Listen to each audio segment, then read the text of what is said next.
Hey, it's Patrick, and today I'm going to show you how to install Aquatic AV's HR400 head unit, replacing our rather janky stock unit.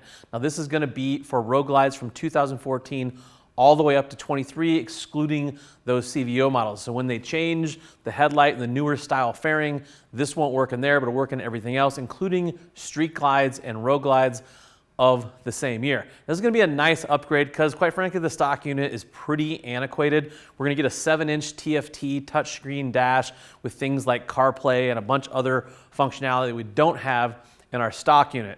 Everything is plug and play. We're just going to plug this thing right in and it's going to work. We don't have to have anything reflashed from a dealer. Once you put this thing in, it will work. Now you'll see that we have the outer fairing off of our road glide, and we have some aftermarket headlights. It'll work with your aftermarket headlights, and if you need to know how to take off this outer fairing, we're going to drop a link in the description. We have a whole video explaining how to get the outer fairing off. Let's get to work. So to start with, we're just going to unplug everything. We're going to unplug our antenna, our USB power, and our main plug here. Now this main plug, it has like a hinge style release. Push it down here, we'll swing this open. The other thing we need to do is take off this bracket. We're gonna need to reinstall this bracket right here on our new unit. We'll take that off with a T25 Torx. So the next thing we need to do is get a 3/16 Allen and take out these 4 bolts. They're kind of in the corners of this head unit. So these screws are kind of down in a pocket. If you have a long Allen on a ratchet, that's great. If you don't, you're probably gonna need a little extra leverage. You can take a wrench like this. You can get a little bit of extra leverage to break these loose, and then they'll come right out. And then this should lift right up out of there. Voila.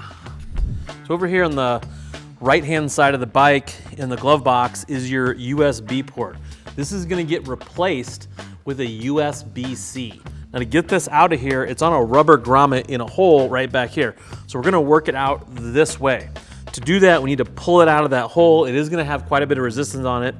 There's also a zip tie down in here and a zip tie up here and here. So there's gonna be a couple zip ties you gotta cut loose, and then we're gonna pull it out of that hole that's back here, and then we have to feed the new one back through that hole, pop that rubber grommet in there, and feed it back up here to where our head unit's gonna be.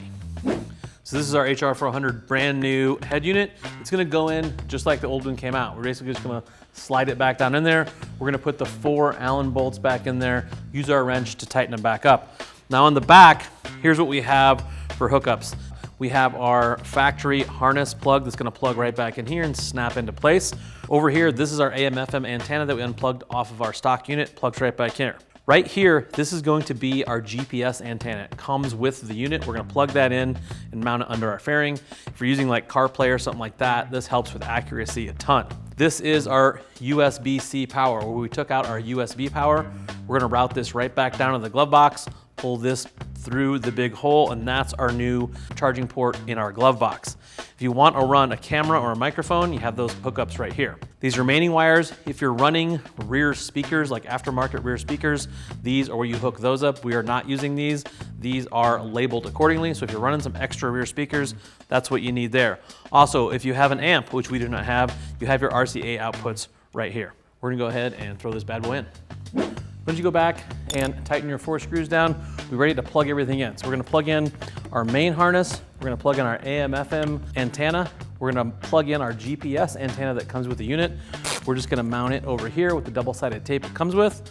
We're gonna tuck in the wires we're not using behind our harness, throw a zip tie around them, and then we're going to run our USB-C power back down into our glove box, pull it through the hole with our rubber grommet, and zip tie it up tight.